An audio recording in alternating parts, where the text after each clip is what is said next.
I didn't say you looked like him. I just said, Greg is the most famous one before I walked off, left the mic there, Greg got up and started telling jokes about me. Like, it wasn't 7 o'clock, though. You can't make fun of me until we actually get to the event. I said, yes, I can. Well, technically we're early. You guys really care if we start? Start. For those of you who got in late, reminder the store closed at 7. We'll probably shut the tills, but then please buy your books before then. Books are all back there. Also, it looks like there's not a lot of Gail Carriger left anymore. So, sure. Told ya. About memorials. Okay, next time we'll take our. Let's see. I think you guys done your Meiji book stuff. I won't have to go that too much. We close at 7. The parking lot behind me, and if you leave before 7:15, we'll leave the value your parking unless you have to stick around. If you leave after about 7:20, don't worry, then we'll go home and we're all cool.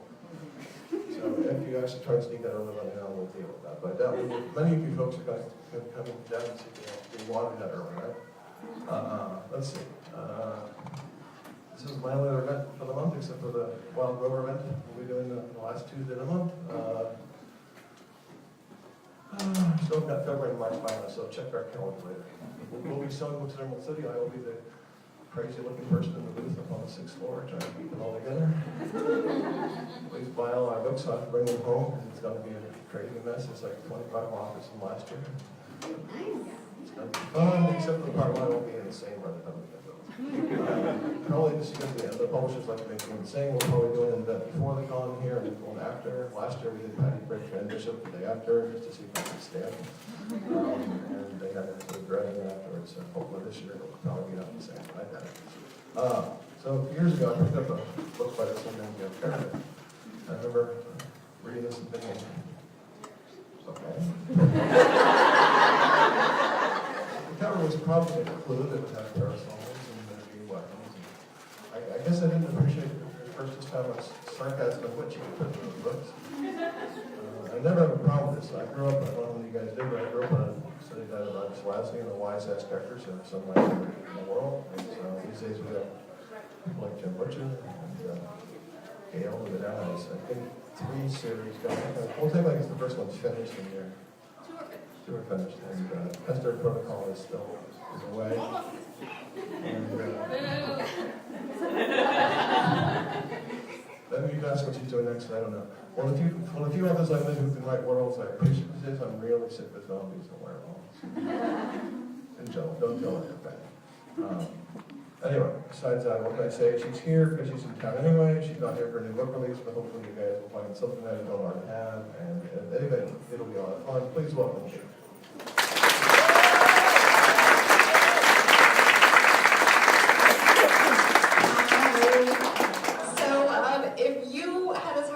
Understanding what Graham just said as I did. One of the things he said is that technically they close here at 7 o'clock, which is why I'm doing such an early event. This is pretty early for me. So if you want to buy any books, you need to do it before then, please. And please do consider buying a book because I am here in front of you because University Bookstore is having me here. So we owe it all to them. So yeah, you don't have to buy my book, but buy some. Although, so it's appreciated if it's mine.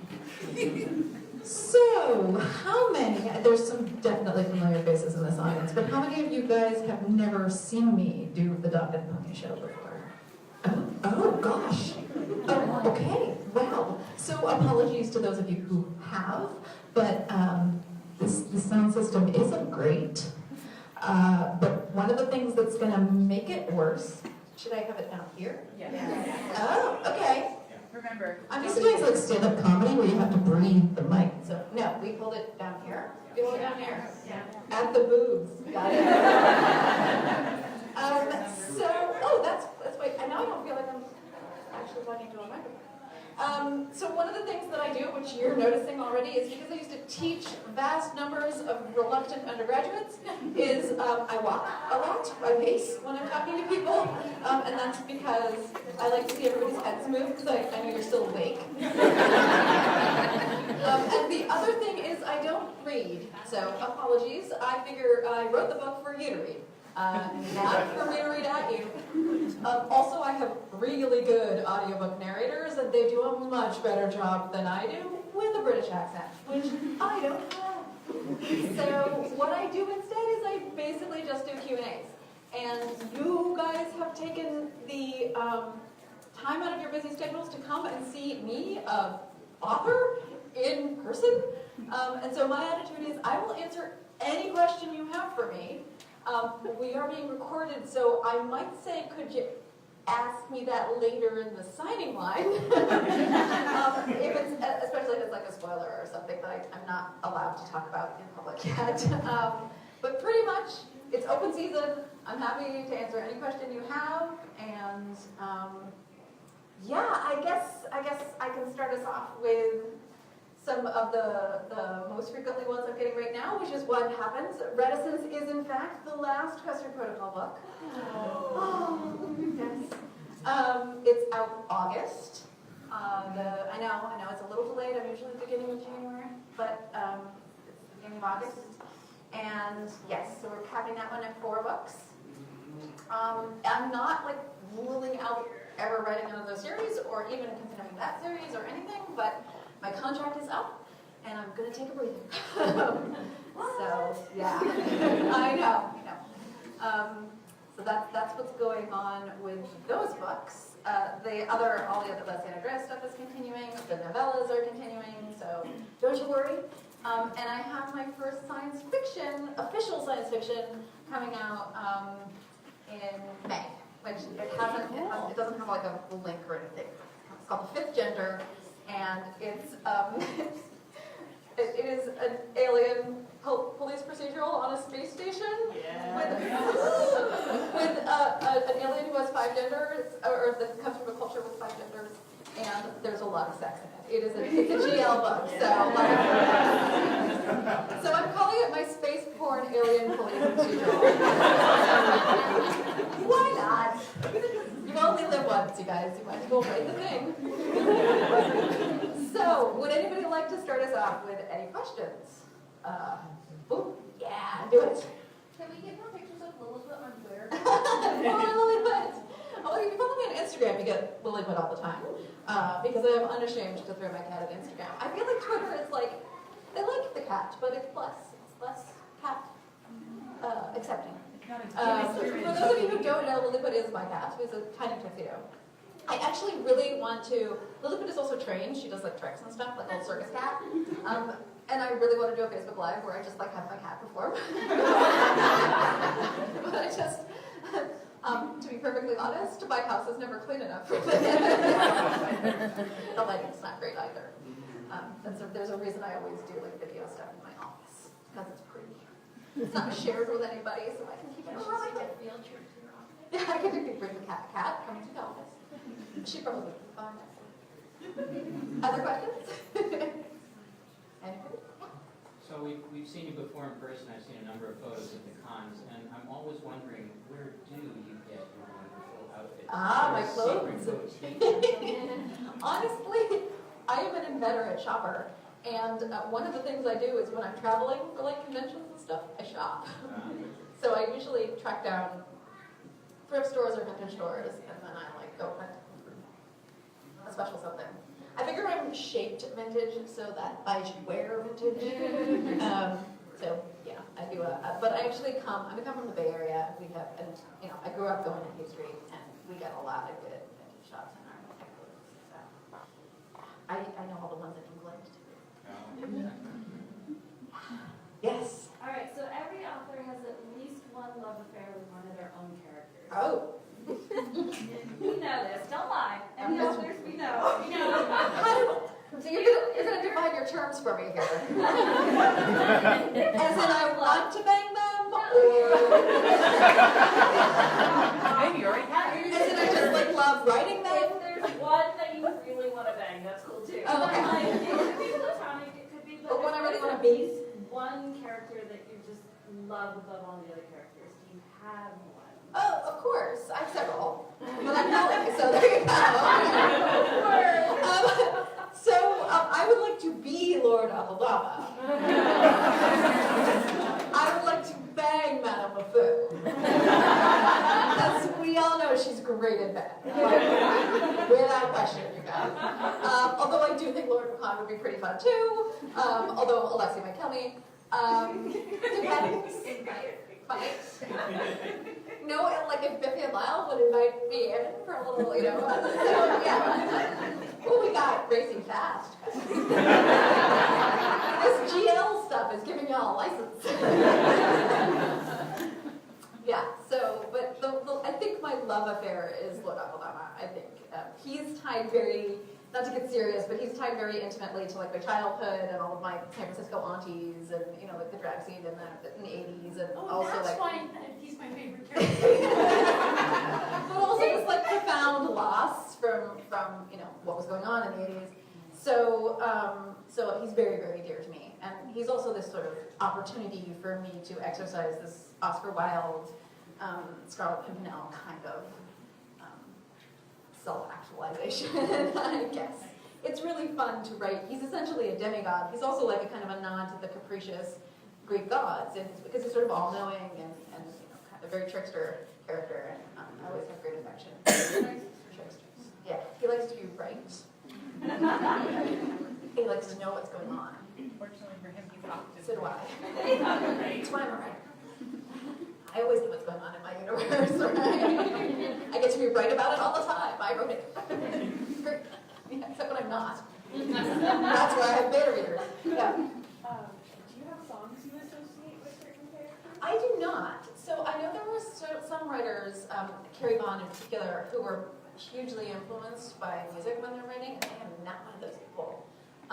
So I'm a cafe writer. I like to, or library or whatever, or bookstores. I like to write in ambient noise, not musical noise. And I think that's because I used to be a dancer.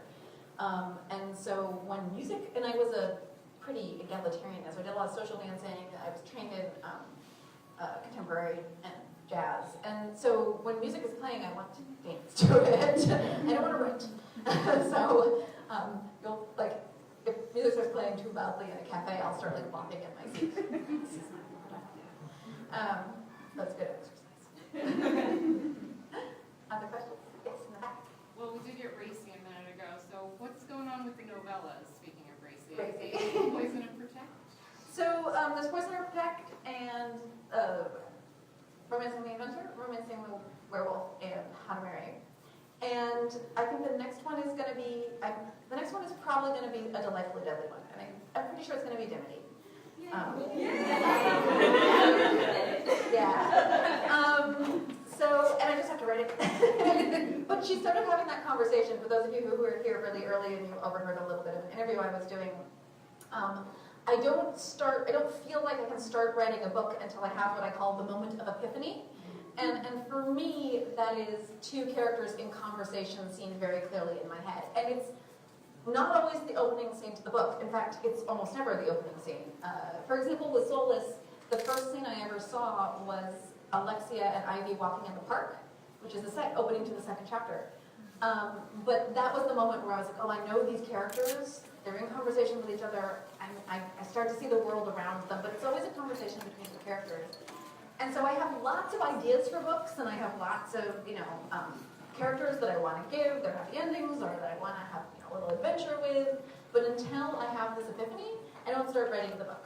And especially with the novellas and the sort of extra Parasolverse stuff that I'm doing, part of the reason I started doing that was so I could play and have fun and write anything I felt like.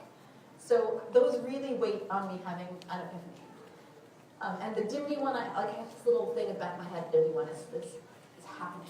Like, I feel like she's starting to chatter about what happened to her after finishing school. So I think she might be next, but I'm not committing because I haven't had the epiphany. Yeah. After you said that, will those couples show up in could they? They could. Could they show up Sure. in another novella? I think it would be so fun to see them. You know me, all bets are on. Like it's gotten to the point with for those of you who are on Facebook, there's two Facebook groups. There's like the Big Fan group, which is chattery and lots of fun and a blast. Just so you know, if you want a safe space on Facebook, there is one. And it's the Parasol Protectorate.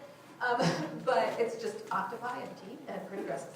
And gorgeous guys. And occasionally a chicken purse. But There's also a Parasol vs. Spoiler Squee group where you're allowed to talk about anything you want and all of your wild theories. And occasionally I will go to that group and I'll be like, oh, yeah, sometimes I just throw an aside. Sometimes it doesn't actually make it. Sometimes I'm never going to pick it back up again in 5 books. Sometimes I will, but most of the time I've forgotten about it. But yeah, no, I think, so for those of, how many here are caught up through Competence? Okay, so there's a big event that's alluded to at the end of Competence, which should make you realize what opens the beginning of Reticence. And if you know what I'm referring to, you will realize that that means you get to revisit a lot of characters, right? Yeah. So that's one of the reasons Reticence has been taking me so long, is I'm like, oh Christ. I was terrified because I have a brand new editor. Right, 21 books in the universe, and the 4th book in a series, and we're revisiting like everyone. And I was like, oh, she's gonna make me cut like all of this. Like, it's not gonna mean anything to her. Which is fine. It's fine. So yeah, there's 2 whole chapters of that. I wonder if she did her homework and read. I don't. I think it was more like, oh, it'll be fine. It's just Gail. Just let her do her thing. I think they kind of, after Changeless, that was like it. They were like, oh, that thing hit the New York Times, whatever. There's a part of Orbit that was like, what have we done? Pandora's box, can we open up, and why is it so shiny? Anyway, so yeah, so I think Reticence will make you all very happy until it breaks your heart. But you'll still be happy, don't worry. You know me, everything's gonna be fine. But it does give me license to like pick up and use characters, as far as I'm concerned, wherever I feel it. Yeah. So yeah, oh yeah. And there's a special thing that I've been alluding to for those of you who are on the chirp. If you're not, you should be. That's my newsletter. That's where I actually talk about what I'm working on and stuff. I don't like to write in public on the internet what I'm working on until it's actually in production, because I feel like I'm making a promise that I might not be able to keep. But I tell the people at the chirp all the time. And so there's a secret project coming out, or not so secret project coming out in October. And that also has a revisit of a couple of favorites. So you'll know, as soon as you hear the title, you'll know exactly what it's a novelette, it's just a shorter story as part of the special. But as soon as you hear the title, you'll know the real main characters. But there's visits in that one as well. So don't worry, this is the year of your favorites turning back up like that. Other questions? Was it intentional that Sonia and Alexia Dimity Ivy wanted my stuff? That's okay. I'm in your office. Monique and Felicity? Because it doesn't work that way. Sorry, Monique Angela. Was that intentional? Oh, no, that was not intentional. Well, I sound very clever, so I'm going to claim it is intentional. I will say that when I can be clever with my own titles, there's a lot of intent going on. So, for example, in the Delightfully Deadly series, and there will be more, I swear there's more than just one, but Poison or Protect is called Poison or Protect because it's Precious book. Dimity's book will have a double D title. Agatha's book will have a double A title. And that is because yours truly as a chronic reader is never very good about titles. So it's really nice to look at the spine of a book and be like, that's the P book, it's Precious book. That's the D book, it's Dimity's book. So I am terribly clever, I think, and I do things like that. But yeah, but that was not intentional. But going forward, it's intentional. Let's do it. Other questions? Yeah. On that same note with the names, where do you get the inspiration for the names? It's always wonderful. Oh, I love names. So a steady diet of P.G. Woodhouse will give you a distinct ridiculous British names. I love them so much. So I have a lot of tricks and things that I'm doing with names. A good number of them are foreshadows or cookies. So, for example, Terabody alludes to an actual historical figure, so I chose that name consciously. And almost every wolf's name means wolf in a different language. And so, for example, Tunstall does not mean wolf. And I always knew he would never make it out of claviger status, and so therefore his name means fox, not wolf. So I'm doing like little tricksy things like that all the time with names. Sometimes a name just happens and I have to accept it. Sometimes I'm making some sort of political, like Soap is called Phineas B. Crow because I'm alluding to the Jim Crow laws. And so so sometimes that's what's going on. I'm also, again, because I'm a voracious skim reader and I don't have a lot of patience, I try not to name too many characters in the same book with the same first letter. So I'm also thinking about that in the back of my head. And then with a name like Sophronia, I really wanted something that was almost modern, like, because it's a Sophia hint, but isn't. So the moment you read that name, Sophronia, you know it's not now. You know it's the past, because it's an old name. It feels old. So does Agatha. So does Dimity. These are names that feel old. But also, Sophronia, I guess, I grew up in audiobooks, so the mouth feel is important. It feels like it feels grounded. It feels more serious, whereas Dimity feels sort of light and bubbly, right? So I think about the way the names sound when you say them as well. And then in terms of sort of finding them, tombstones are great. So there are good archives of like tombstones, old tombstones. And I also love to look at the very end credits of BBC costume dramas. Where they're talking about like the grips and the people who tacked the lace onto the neckline and stuff like that. They have the greatest double-barreled, most ridiculous names. And you can just like switch out the double barrels or make a first name and a last name or like change the first letter of them and stuff like that. And they're so British. They're so British. It's painful. So that's the other thing that's going on.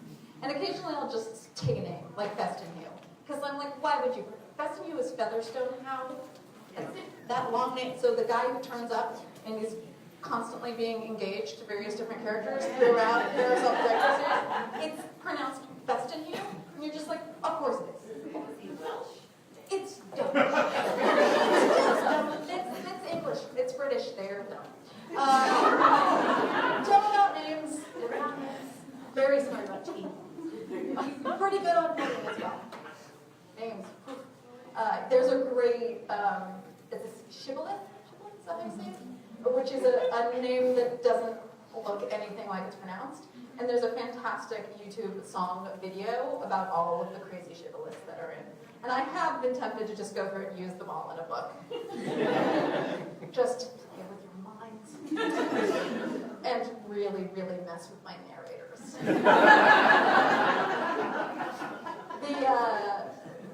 So Crowd Rat is a sci-fi piece that I did that's full cast audio only, that's out in the universe, and there's a whole blooper reel of everybody cursing me.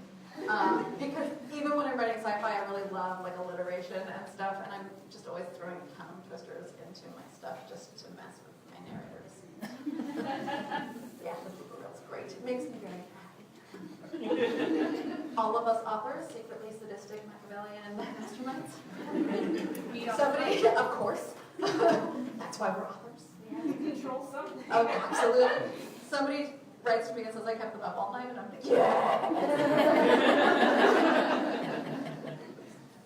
Now I don't have to become a full-time dominatrix, because that's the only other option. All right, other questions? Huh? Oh, the dominatrix thing really did.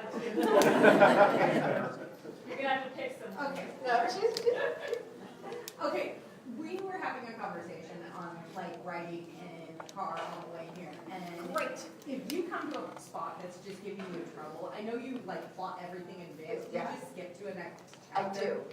Yes. I'm sorry. That is not a good answer. I am a plotter, and so I just jump to the thing that's easier for me to write and come back later. It doesn't happen to me much anymore. I do not believe in writer's block. Sorry, guys. It doesn't exist. Just don't believe in it. That's my choice. I make that choice. Somebody like Douglas Adams said that writer's block was for people in California eating too many avocados. I'm in California and I do freaking love an avocado. So I don't know what that says about me. I don't believe in it. It's my job to write, and so I'm not gonna like shilly-shally around to pretend that I can't do it. Like it's my freaking job. So I sit down and I put my fingers on my keyboard and I type something. And sometimes, and that is the way, my way around it is simply to be like, I don't have to type linearly. I can jump to a scene. If I feel like writing a sex scene, I'll write the sex scene. You know, and if I have to delete it, I'll delete it. I'll give it to you guys on the chirp later, or I'll put it up as a DVD extra, you know, like, or make someone else's sex scene. It'll be fine. If I feel like writing a fight scene, I'll write a fight scene. But generally speaking, these days, I just go from one to the next. It's pretty easy, actually. So yeah, sorry, don't believe in it. I do have a whole blog post though. That's like basically, if you're having writer's block problems, here's some of the tips that I would give you, and also some links to other people's rather more thought out and less flippant thoughts on the matter. One of the things one of the things that I actually have found helps is putting yourself in a position where you can't write.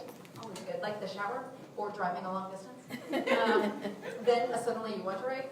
The other thing that's really helpful is I find reading nonfiction that's tangential.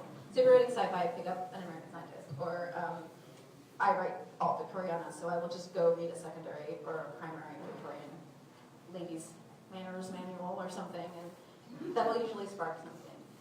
So yeah, I reach for nonfiction as well, but it doesn't happen much anymore. What happens is, like, I just get annoyed with myself and I don't want to write. But that's no excuse. It's not that I can't, it's just that I don't want to. Other questions? Yeah. As a follow-up to that question, what does your idea of an outline, since you said you're a plotter, what does that look like? Okay. I'm excited.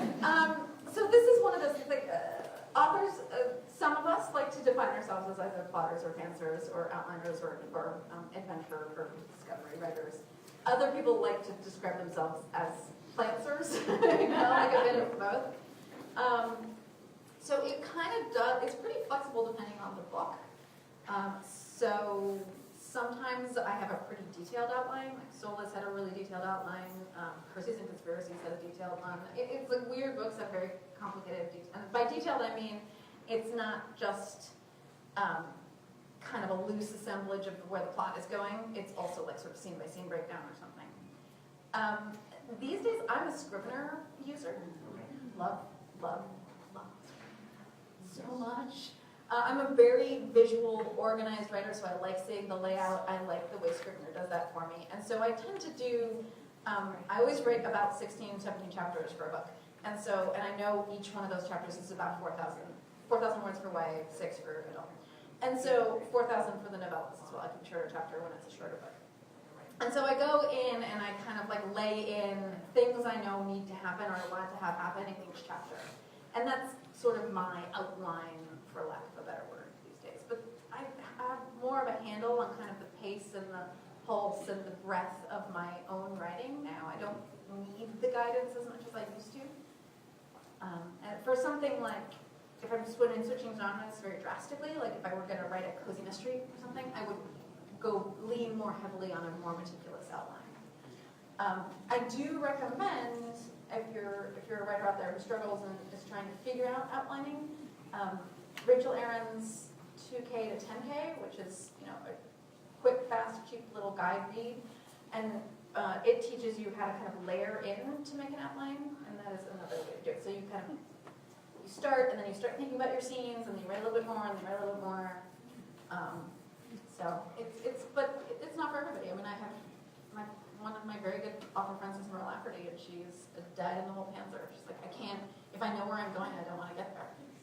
I'm exactly the opposite. I'm like, I do not like to take a bike ride without purpose. Like, I need to go to the fridge and be like, what do we need? Because I know I need exercise, but I can't just take a bike ride. I need to go get milk. Like, I need to go. I pick up books and read the last page before I will decide whether to buy it or not. Yeah. I know. I've been betrayed. This girl does not like a sad ending. So And you can't trust a fantasy or especially a dude to. You can't trust him. You can't trust You're gonna break your little heart. You can't trust the gay fiction writers either. Yeah, Too many dead ones. Dude, that's Too many terrible. dead ones. And so this is why I've for a while there, let's just say certain political things happened and I read romance. I read 600 romance books in a year. Oh yeah, fast reader. But I just was like, I gotta have a happy ending. Like I don't, nothing else, just happy, please. Which is why it's one of my contracts with my readers. It's like, don't you worry, it'll be fine. It'll be happy eventually. Sometimes it'll take me 20 years to give you 50 if I'm happy, but it'll happen. 20 years for that. 5 years for that.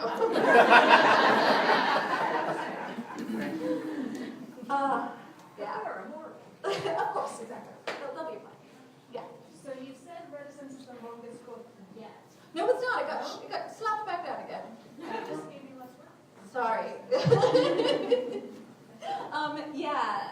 The longest book I've ever written, I think, was about maybe 120. Which is, for those of you, us writers, we speak in word count, not page number, because depending on what you're reading, it's a different page number. 120 is about, I don't know, 350 pages in a mass market paperback. That's about as long as I've ever gone. My stuff appears long because I have so much dialogue, which is very spacey. And then the word takes up room on the page, right? But I tend to comfortably write at about 100,000, or less. I'm a short writer, and I think it's because I'm not a young adult.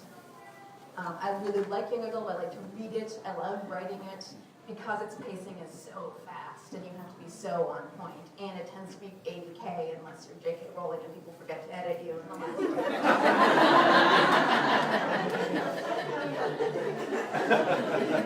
Yeah. I write, this is one of the reasons I adore novellas so much, is I really love the 40K length. I think it's great fun. I know it's not long enough for you guys, but I love it.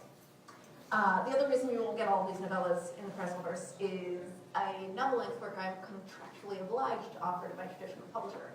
Anything less than novel length, and I can just publish it. So there's the business secret behind it. Sorry guys, but that's also life. But I genuinely love novellas. I love reading them as well. It's one of my favorite lengths to read. One of my great pleasures in the digital age is that the novella has risen back up, and shorter books are coming back into play because they kind of got axed, especially out of sci-fi fantasy for a long while there. When it comes to writing 40K versus your fuller length 180, whatever it is, do you find it like a plotting difference? It is Do you different, have yeah.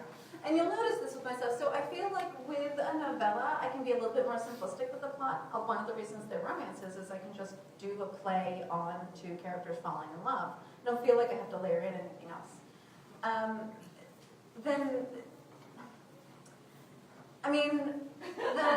The longer length stuff is also series. So there's characters carrying over, there's plot carrying over, so that is like a secondary.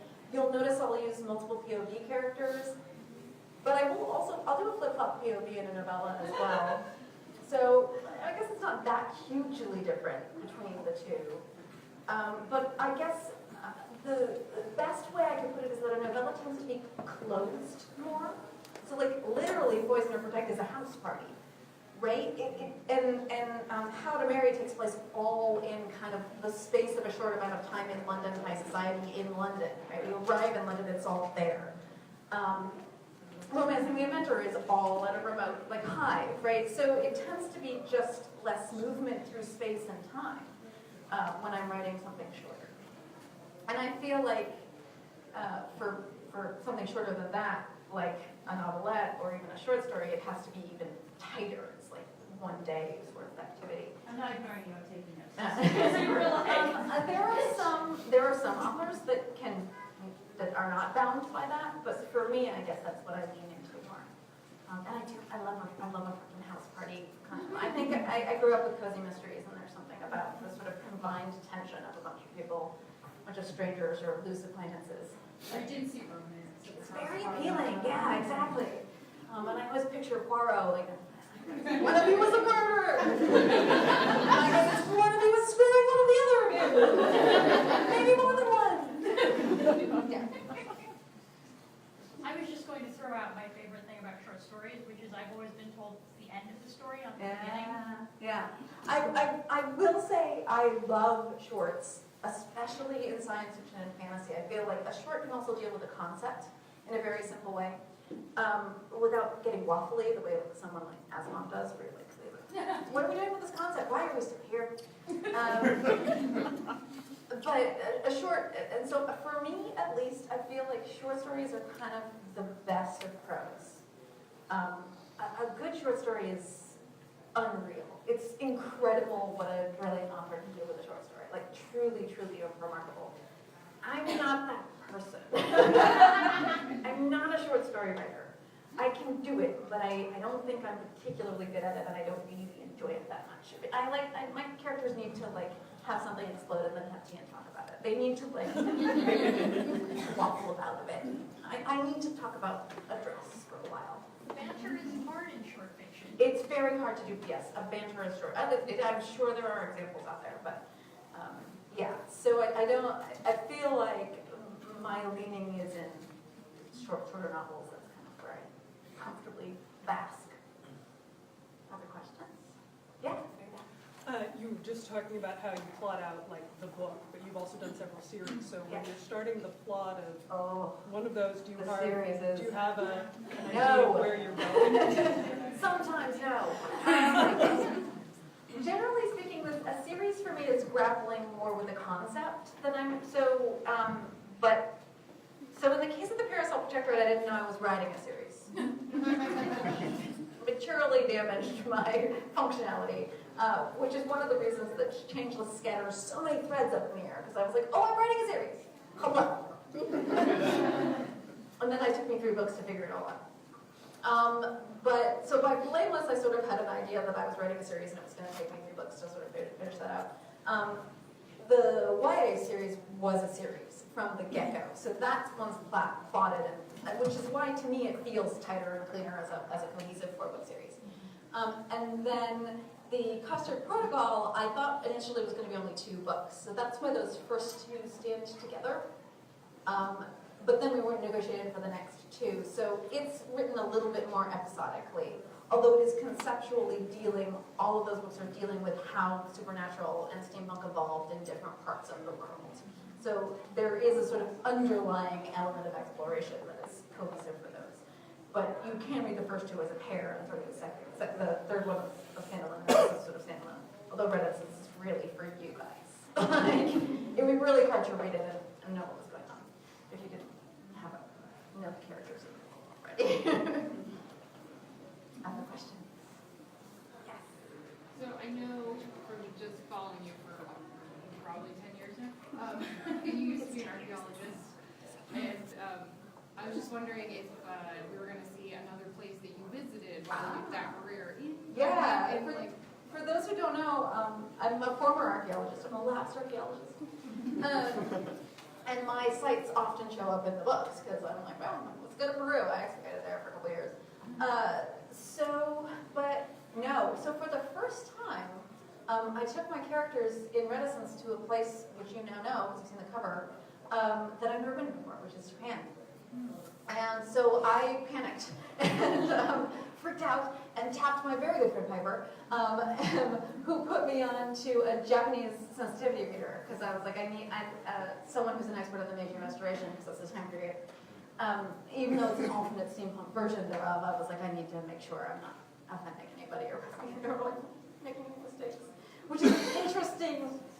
For those of you who know anything about the Meiji Restoration, it's a very interesting statement to even make about that time period, because it's a time when Japan forcibly opened itself up and started to grasp onto and imitate and incorporate Western culture aggressively.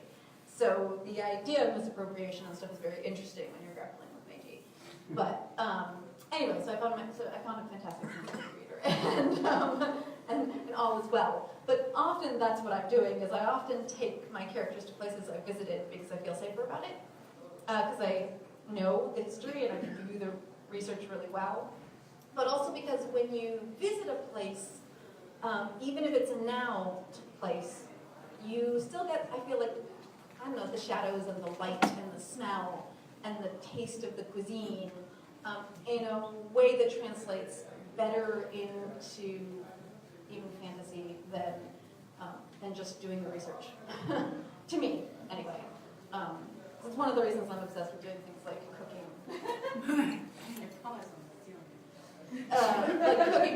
Cooking and eating Victorian food is really exciting to me because I want to eat what they ate. I don't know what you. Oh, sorry. My foot is dying. How are we doing for time, incidentally? You've got 20 minutes. Okay. So Seth, Yeah. Yes. I love seeing all of the covers in the different countries. Do you have one that's your favorite? Ooh. Okay. So I haven't released it yet. Again, those of you who are on the chair up and are in on all of this background gossip, but there are 2 covers for competence and for reticence. There's an American cover and then there's a UK cover. And I do the UK cover. So the UK cover is exactly how I want it to be. And the UK cover for reticence is like freaking unbelievably good. So it's my favorite. But I haven't shown it to anyone yet. Soon. Soon I will show the chair up because I'm delighted. Also, like my Percy is just like wicked hot. I know people like the existing Percy, but yeah. So we went different ways with Percy. So they went with this sort of like rough and tumble kind of slightly old West American-y Percy, and my Percy is like straight up arrogant public school boy. So we'll see what you guys think about it. You're welcome to make either one. You should like mine better. So that's a favorite. I have real affection for the Japanese covers, the Japanese translation covers, because they depict scenes in the book, which they don't do for my Western cover, any of my Western covers. So I think they're charming and adorable, and I kind of love manga art anyway, obviously. And then I love there's an omnibus edition that the SF Book Club did. So it has the first 3 books in one, and then the second 2 books in it. And the second one of those is probably one of my favorite covers. It is very sepia toned, and it has Egypt in the background, like timeless. But it just the color of it is so sort of Victorian to me. And then I love the Subterranean special edition with the cameo, because it reminds me so much of that. So there's a limited run edition with a leatherette bind and a foil cameo that's made out of an octopus. So yeah, so those are some of my favorites. Other questions? So I'm here because I love everything of yours that I've read, but I'm sitting here realizing that you've written a lot of stuff I don't even know about. I know, I'm sorry. No, I'm excited. So my question might be dumb, and the audience might all know the answer. So I just want more Alexia, and I'm wondering if you're young, maybe we get to know the story from parents. I know. This is the fight that all authors have, which is people love your first character and they don't want you to write anything but your first character. No, but I've read other stuff I love. But that's if you've read How to Marry, that's like the closest I've come to an Alexia and Connell relationship again. I recommend it. That's Channing's romance. You didn't think I would give Channing a romance. It turns out, like, in order to like rescue Channing, you need an American. No one else can put up with him. Give him an American. This is what I like to say is my characters are done with me mucking up in their romance. Like, they're fine. Like Alexia put up with me in 5 books. Like, I'm leaving them alone. They do show up, right? So Alexia shows up in Romancing the Inventor, and she will show up again, don't worry. But when she shows up in other books, it's not her POV anymore, it's somebody else's. And so, like, Prudence obviously has a very different opinion on her mother than her mother does on her mother. So, can you imagine having Alexia for her mother? No, I don't like, people that want Sophronia, and so grown up and mucking about too. I have no particular intentions of ever writing them as main characters again. Sorry, but they do turn up as side characters. Yeah, it's just it's messy in terms of contract, but apart from everything else. But also, like, I feel like I'm done. Also, I'm a completist. I like to finish series. I have like an abhorrence of being like George R. Martin or something. I leave notes for the ends of series so people know. Like, so if someone else can finish it, you know, so like you guys aren't left with the like. And this has to do with an author named Claudia J. Edwards who died without finishing a couple of her series, and I've never forgiven her for it. No, it's her fault.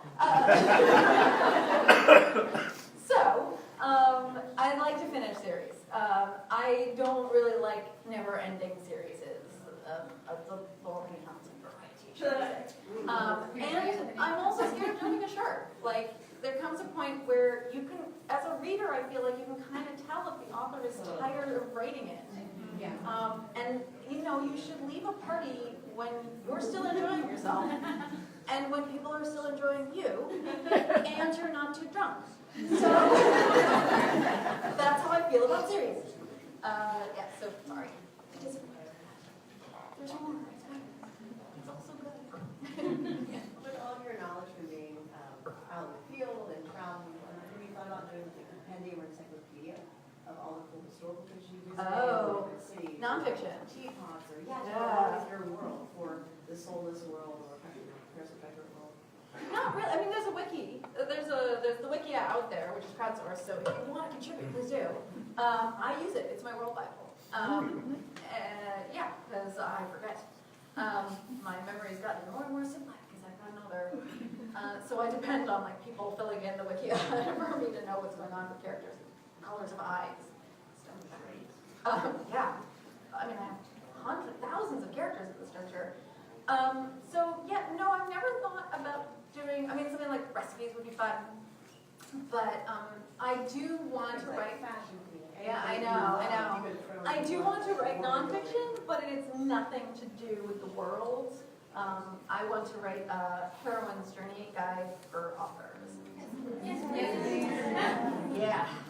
So I have a deck, and I've been doing it as an intensive workshop presentation a couple of times, and it'll eventually turn into a book because I've been waiting for someone else to write this book and no one has. And that's what happened with Soulless. Is I was like, nobody's writing this book. Why isn't this book? Why isn't there funny urban fantasy out there? Why isn't there historically centered? Like, yeah, so I wrote it. And I think that's happening with Heroine's Journey right now as well. So that'll happen.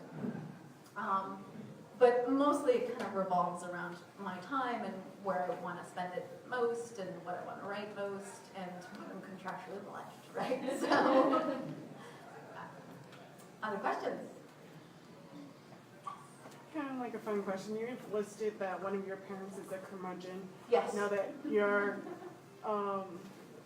career is different, it's not in higher education. Yeah. How did the curmudgeon take it? How did the curmudgeon take it? I am also, the curmudgeon is my dad, who was a complete curmudgeon. It was actually softening his whole age. I thought he would get worse. He's gotten slightly better. But I am also an only child. And I pretty much, both of my parents are, my dad's a carpenter, my mom was a gardener. So the whole like academia thing was pretty mysterious to them to start with. And then this whole author thing is pretty like mysterious to them in general. And they tend to be of the opinion of, oh, what is she doing? Oh, okay, whatever. Like, she's fine. I was totally one of those kids. Like, they never worried about me. I've always been like driven and ambitious and in pursuit of something. Like, I didn't have the high school like thing. They needed to ground me. I was like, good, I can read. You know.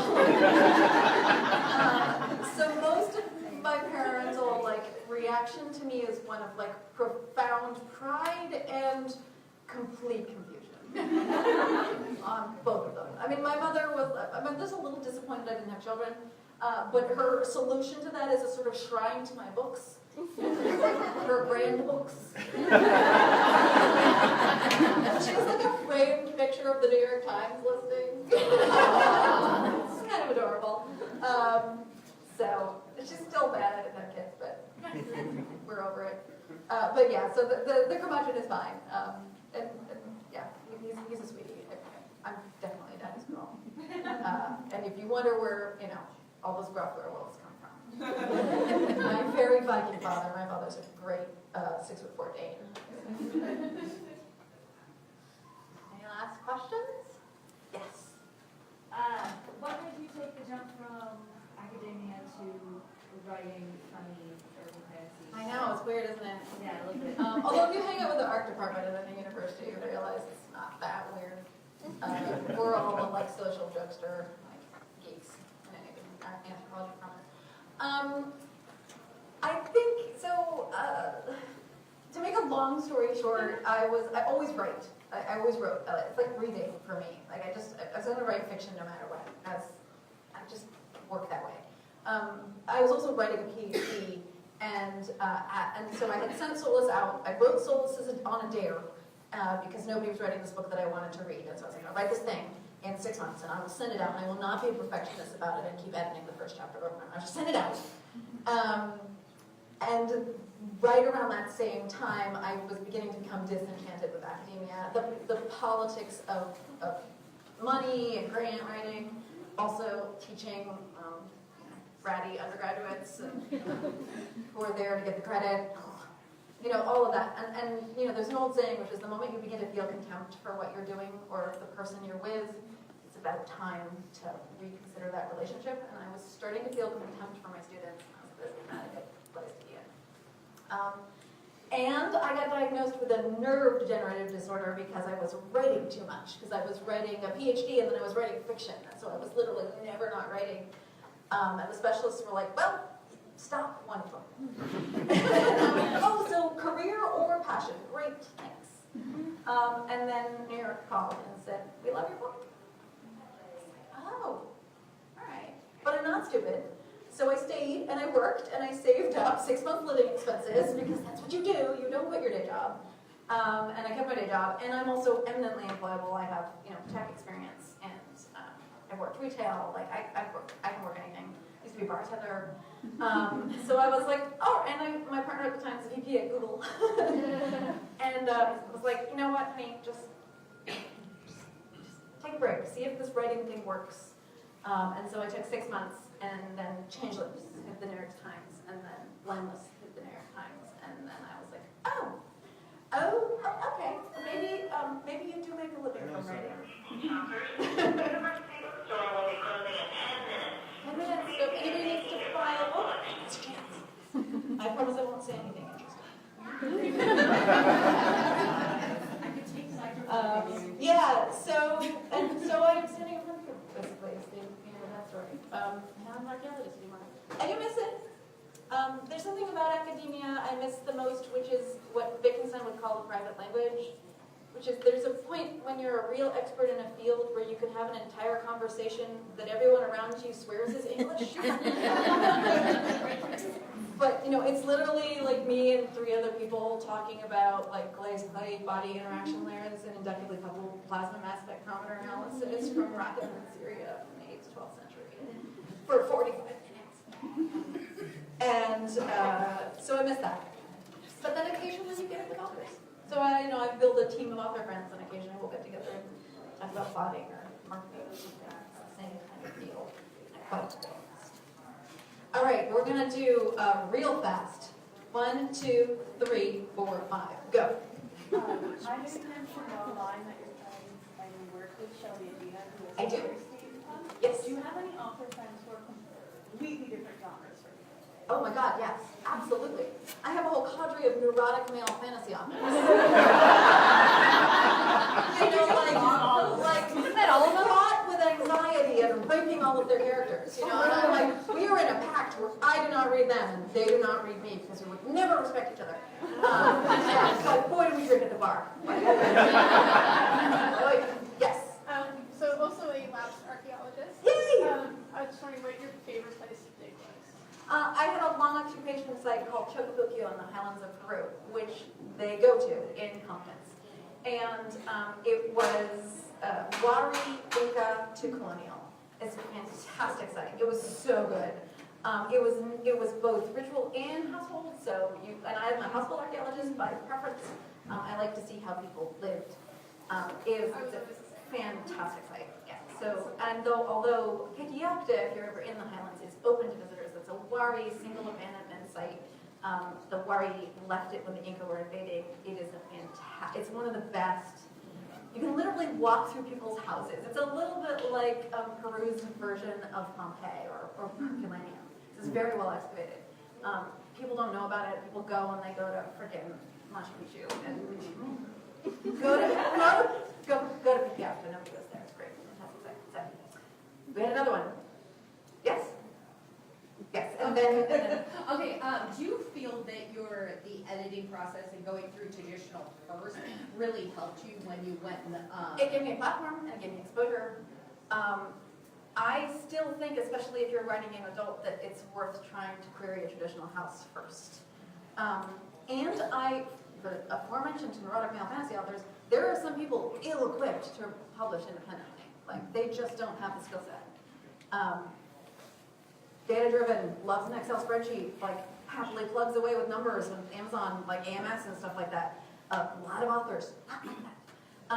But the sacrifice you make if you go traditional is, people take cut and you don't have as much say, and so I'm also a control freak. So I'm happily hybrid, but it isn't for everybody, and you really need to self-examine, I think, your own personality as much as anything else when you're considering which venue you want to go as an author, I think, now. But, my goodness, you have choice. And, 10 years ago, you didn't have choice. It's just glorious to have so many options. But that also means there's a lot of ways you can be taken advantage of, and there are can be taken advantage of. So. I just like the better edited books for the Yes. There's my paranoia. Right. I have a team of beta readers, one of whom is a copy editor, who also edits Mary Robinette as a beta reader. I have a developmental editor that I still use. A lot of authors at 10 years in wouldn't bother with a dev edit, but I still have a dev editor. And then I have a copy editor, and then I have a proof editor. And let's be very clear, that is not cheap. That's thousands and thousands of dollars that I pay out to make sure that I get maybe 3 typos a book. And frankly, and that's still like, God damn it, 3 typos. But that's because I'm a perfectionist, and it's because I can afford to pay for it. And I have people like Shelley Adina, who's a fellow author, who's also an amazing proof editor, and she'll make time. I also write pretty clean, and so people are willing to fit me into their schedule because they know I'm not going to make too much work. Last question. Just when you were talking about giving up archaeology and academia and moving over to writing, I feel like you're still an archaeologist, or you're leading us all down the path of archaeology. We're uncovering clues, we're piecing together this wonderful universe, and that's my favorite part. And it's very object-driven. I write stuff that's very much like objects tell you about the characters, what people wear and what they carry and what they do. Like, that's all very... Word, who's her aunt and how does that fit? Yes, oh my God, yes, so sorry. So thank you. I do have like family trees and timelines and stuff, but like they have spoilers in them still, so I can't post them yet. And someday when I'm finished with the Paris Universe, I'll get it all posted. We like the hunt. I like good, the hunt. good. I like yes. trying to figure the it out. Cookies, but like I'm sort of like mistress of the cookie to the reader, like if you pay really close attention, if you go back and reread things, I'm hoping every time you find a new little nugget of tasty goodness that I'm like, yes, oh, did you notice that? Did you notice the nanny? Like, and that's just because I'm having way too much fun with myself. And on that note, I'm going to sign some books for you now. Let's do it. Thank you all for coming.